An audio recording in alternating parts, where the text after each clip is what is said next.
Good morning, everybody. Phil here from Desperado 2. We anchored out overnight just outside Lantana. We came in off the ocean yesterday at Fort Lauderdale. It was pretty rolly out there. In fact, we had a Navy boat approach us and said, please, you must move closer to shore immediately. There is a submarine directly underneath you.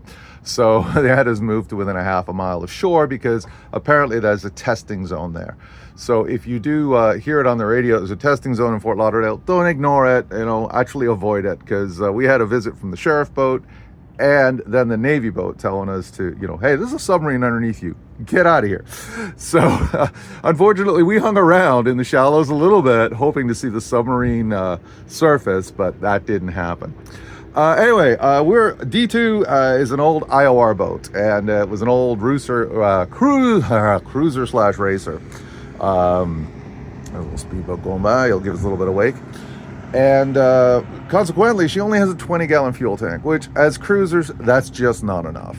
You spend all your time looking for marinas. It's tough to do long outside runs, especially if you're motor sailing. So I don't like cans on the deck. I think they're ugly, tacky. So I keep actually 4 jerry cans of diesel. There's one up here too. And that gas can, that's for the dinghy. Now, it's important, of course, you run the bilge blower if you're storing this much fuel down below. So we run it pretty regularly. But I've seen new boaters and they struggle trying to fill their tank on the go. In fact, in some places, that's actually illegal to fill your tank on the water in case you spill in the water. So be very careful. But this is a little trick. I know there's other systems. This is just what I do. This is your cheapest option and it works well for me. You can get these little hoses here with a little check valve on the end. You can find them almost anywhere. Hardware stores, I think I got this one at a sporting store in Miami actually, but I've also seen them at the boat show. And basically you don't have to tilt your can upside down. I get rid of that spout that's in there, that pour spout, because when you pull that out, it's always dripping with fuel. You're going to get fuel all over your deck.